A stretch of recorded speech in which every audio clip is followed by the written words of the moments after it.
The most exciting thing you'll ever see in the ring.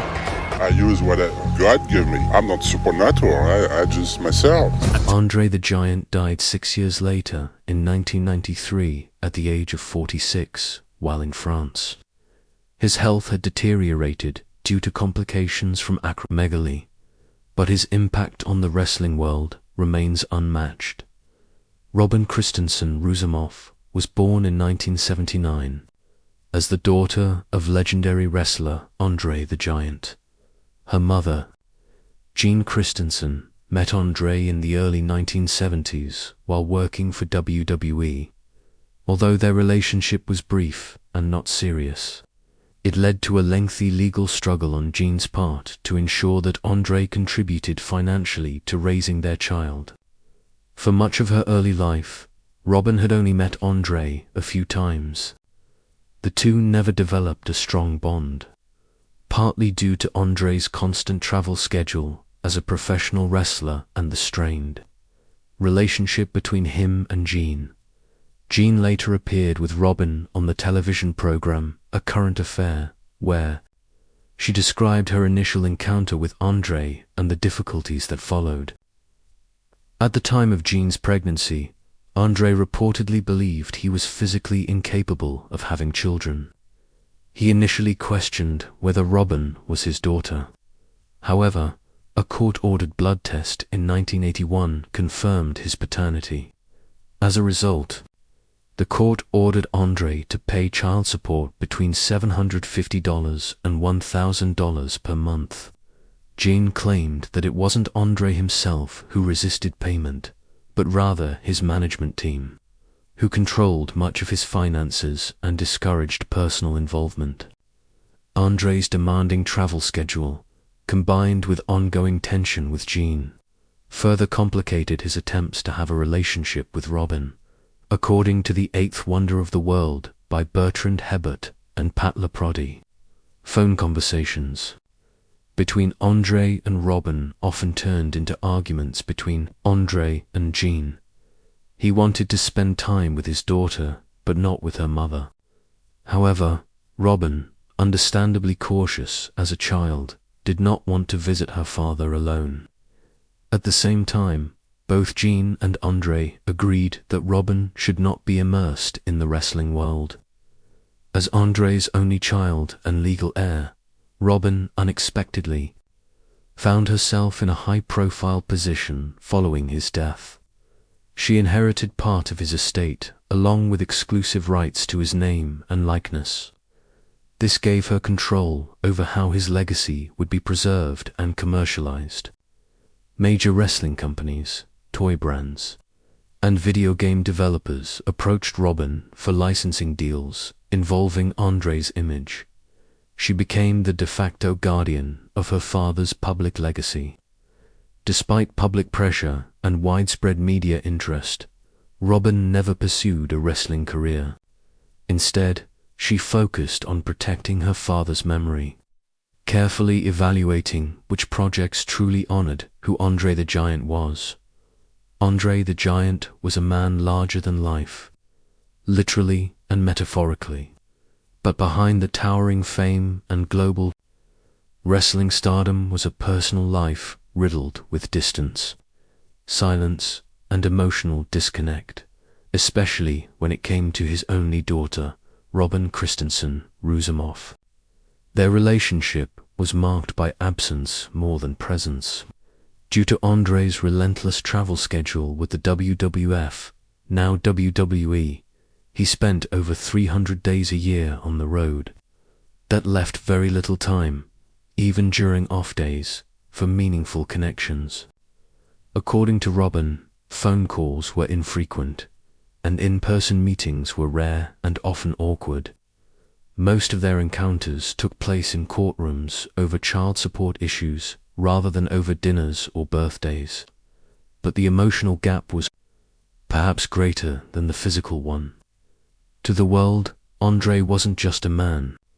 He was the eighth wonder of the world. That iconic status became a barrier to building a simple, grounded relationship. Those close to him admitted he cared deeply for Robin, but struggled with the emotional tools needed to be a father. His fame made him feel more like a myth than a man, detached from ordinary life, even within his own family. Robin's mother, Jean Christensen, also played a pivotal role in shaping their limited contact. After Robin's birth, Jean moved to the United States and raised her daughter privately, shielding her from the chaos of wrestling fame. Jean believed that keeping Robin away from the spotlight would give her a chance at a normal childhood, but that decision also added to the emotional and geographical distance from Andre.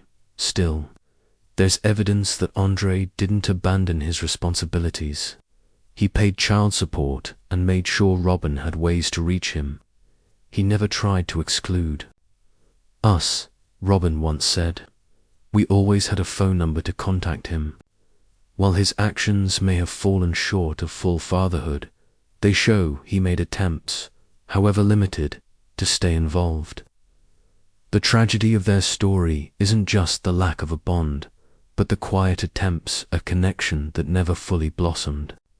By the time they might have reconciled, Andre's health was in rapid decline due to acromegaly, the condition that caused his extraordinary size. Robin Christensen Rousimoff is the only confirmed child of legendary wrestler Andre the Giant, whose real name was Andre René Rousimoff. While Robin stands at approximately 6 feet tall and weighs around 220 pounds, she is far from reaching the size of her father. Andre, known for his staggering physical presence, measured 7 feet 4 inches in height and weighed approximately 520 pounds during his wrestling prime. His extraordinary size wasn't simply genetic, it was a result of the same condition also contributed to his health issues and early death at age 46 in 1993. Despite frequent online claims suggesting Robin somehow outgrew her father, the facts do not support that. Robin herself has addressed these rumors, clarifying that while she shares facial features with Andre, she does not possess his size or superhuman strength. Some fans expressed initial disappointment that Andre's daughter did not inherit his size, but many others recognize that influence is not measured solely by physical dimensions. Robin was about 5 or 6 years old when Andre became a household name in professional wrestling. Due to his grueling travel schedule and performance obligations, their time together was limited. She did not attend his matches and mostly saw him backstage or during quick visits.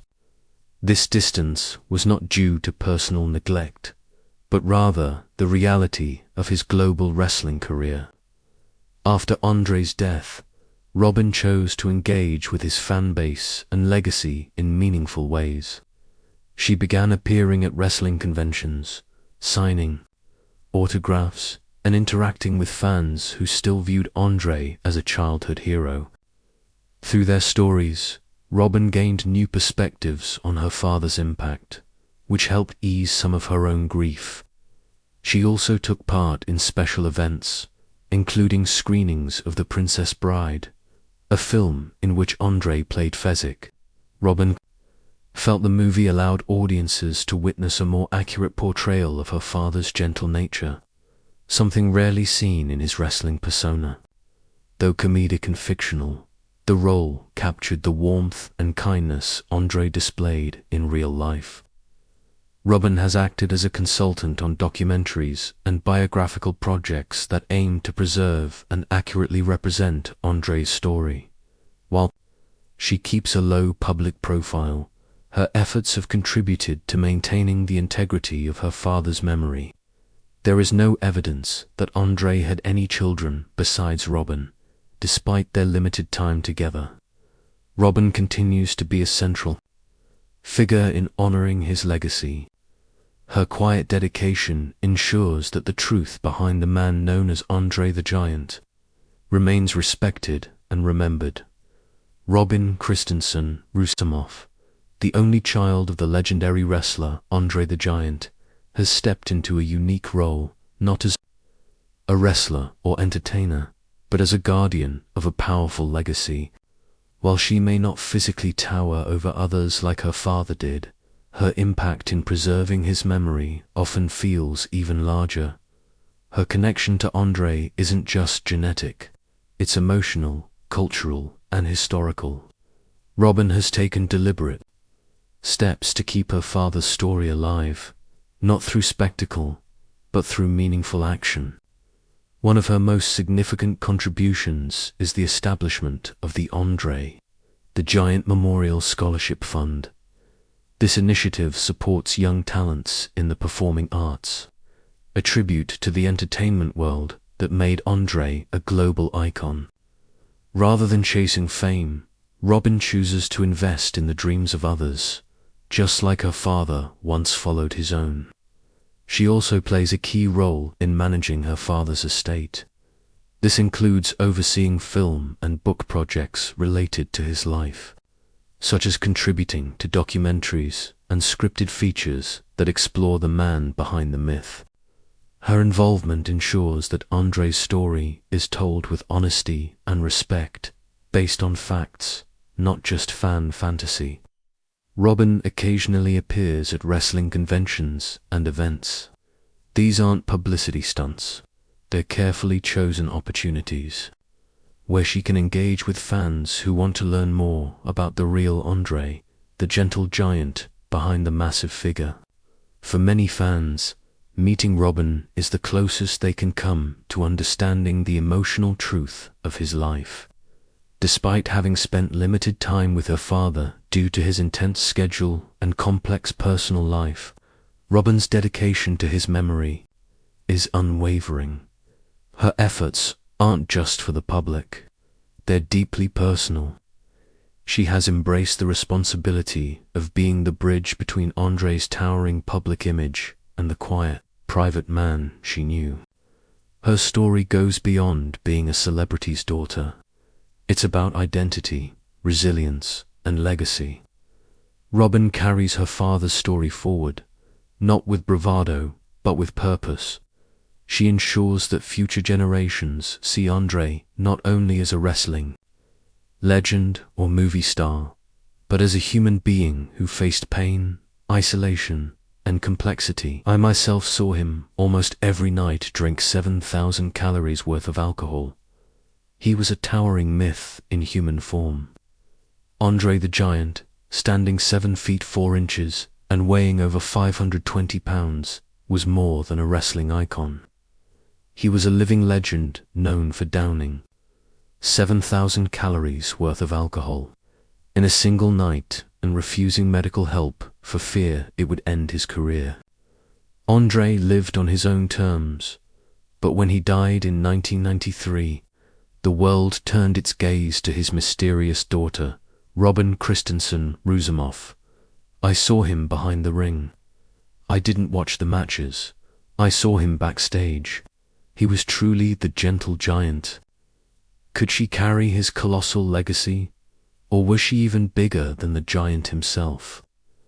The truth might just shock you. Andre the Giant was not just a towering figure in professional wrestling. His life was a result of a rare medical condition, early physical hardship, and a decision to pursue something far beyond his rural beginnings. Born Andre René Rousimoff on May 19, 1946, in Grenoble, France, he entered the world already weighing 13 pounds, far above average.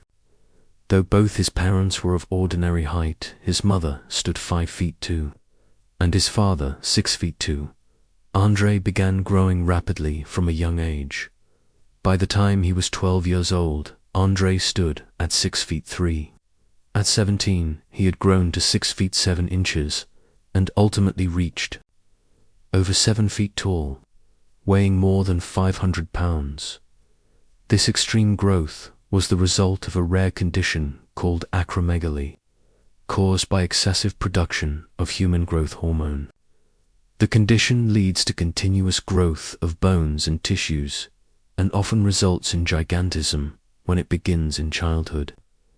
Despite the effects of this disorder, Andre initially led a fairly normal childhood and showed no obvious health concerns, besides his height. He started school at age 6 and performed well, especially in mathematics. He also excelled in sports, particularly soccer.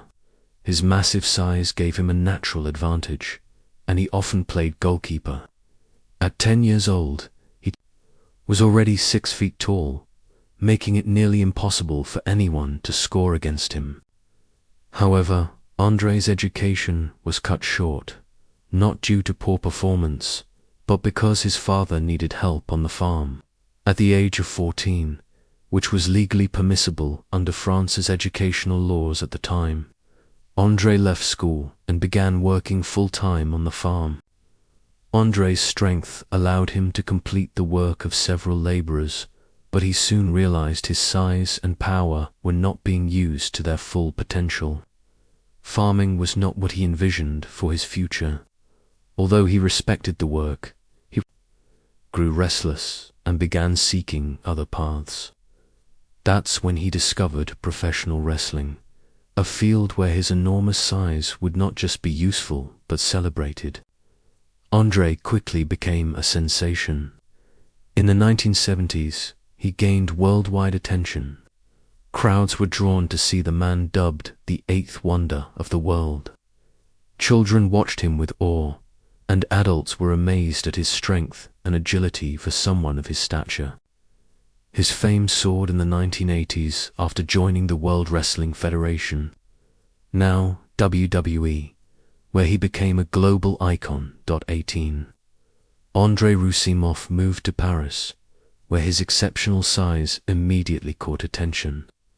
He was discovered by local wrestling promoter Robert Legayet, who saw commercial potential in his towering frame. While training at night to become a professional wrestler, Rousimoff supported himself working as a mover during the day. Initially, he wrestled under the name Jean Fair, inspired by a legendary Picardien figure, later changed to Jean Fair.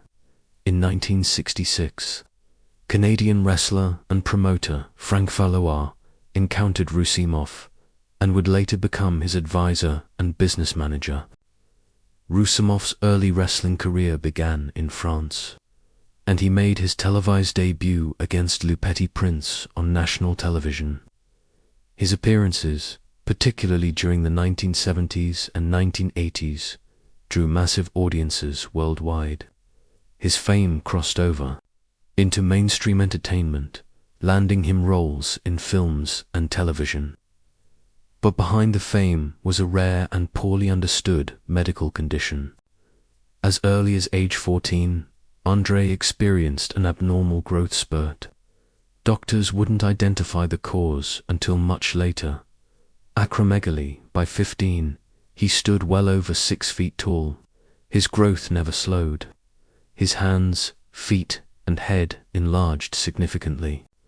He wore size 22 shoes, and everyday objects appeared tiny in his grip. This was not simply about looking different. His size created real-world limitations. Nearly everything in modern life is designed for average-sized people, and Andre didn't fit into this mold, literally or figuratively. Basic tasks were difficult. Using a rotary phone meant he had to dial with a pencil, as his fingers were too large for the holes. Airplane travel, essential for his wrestling career, was another challenge. He wrestled nearly 300 days a year, yet airplane lavatories were unusable for him. He had to use a bucket to relieve himself. Regular cars caused discomfort as he rode. For hundreds of miles with cramped legs and neck pain. More critically, he wasn't even aware of his condition during his formative years. It's believed he was first diagnosed in Japan in 1970, but it wasn't officially confirmed until 1981 after he sought treatment for a broken ankle. By then, treatments existed to manage acromegaly, though not to reverse its effects. Rousimoff's story is not just about fame or spectacle, but a life shaped by a rare medical condition that remained hidden for years. Andre the Giant's entry into professional wrestling was driven by his extreme physical dimensions. Weighing 540 lbs, his size gave him a distinct advantage in the ring. His hands alone were about twice the size of an average adult, which made basic tasks difficult for others seem effortless for him.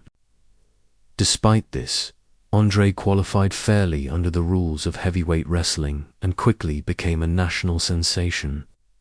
He remained undefeated for years, not just due to skill, but because it was nearly impossible to injure him. In some matches, it took 2 or even 3 opponents at once to provide any real challenge.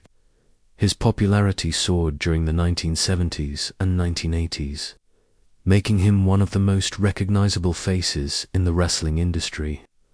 This leads to abnormal growth of bones and tissues, especially in the hands, feet, face, and internal organs. Common signs include enlarged jaws and foreheads, and the condition is often accompanied by chronic pain, mobility issues, and a shortened life expectancy, often around 40 to 45 years. Despite his condition, Andre continued to wrestle for years. He avoided intense workouts because his size alone provided a major edge.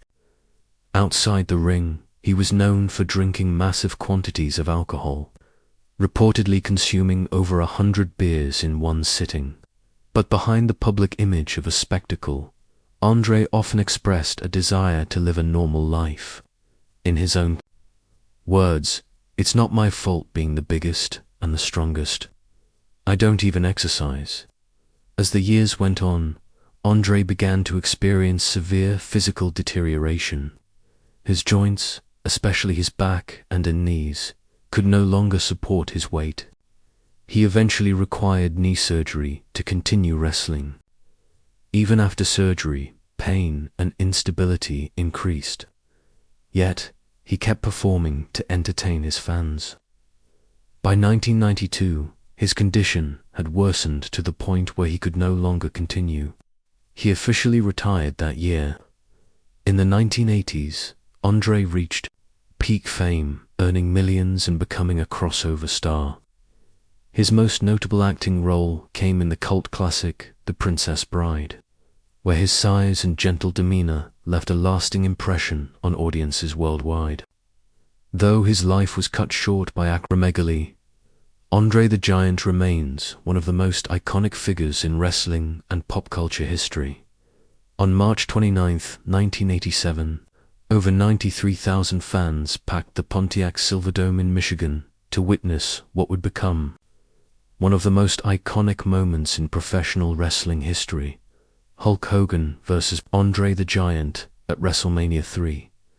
The event was built on months of tension, hype, and anticipation. Andre the Giant, previously an ally of Hogan, turned against him, setting the stage for a long-awaited clash. The visual contrast between the two men was striking. Andre was estimated to weigh over 540 pounds and stood at about 7 feet 4 inches tall, suffering from acromegaly. Hogan, by comparison, was 6 feet 7 inches tall and around 300 pounds. The sheer physical presence of Andre made him a spectacle, but it also came with consequences. In public, Andre often felt alienated. He was regularly stared at, photographed without consent, and approached by people who seemed more interested in his size than in who he was. In interviews, Andre expressed frustration that people tried to use him for his fame or notoriety, not forming genuine personal connections. There were also many reports about Andre's physical capabilities, including his well-documented tolerance for alcohol. Various wrestlers and close acquaintances have shared stories about Andre consuming up to 100 beers or 20 bottles of wine in one sitting. These accounts have never been definitively verified, but they remain part of his larger van life legacy. Back in the ring, The match itself began with tension and uncertainty. Hogan tried to lift Andre early in the bout, but failed. As the match progressed, Hogan hulked up, a routine in which he appeared to feed off the crowd's energy. With one final burst of strength, Hogan lifted Andre for a body slam, something few thought possible, and executed his signature leg drop for the pinfall. The crowd reaction was immediate and overwhelming. The moment Hogan lifted Andre became an instant piece of wrestling history. Not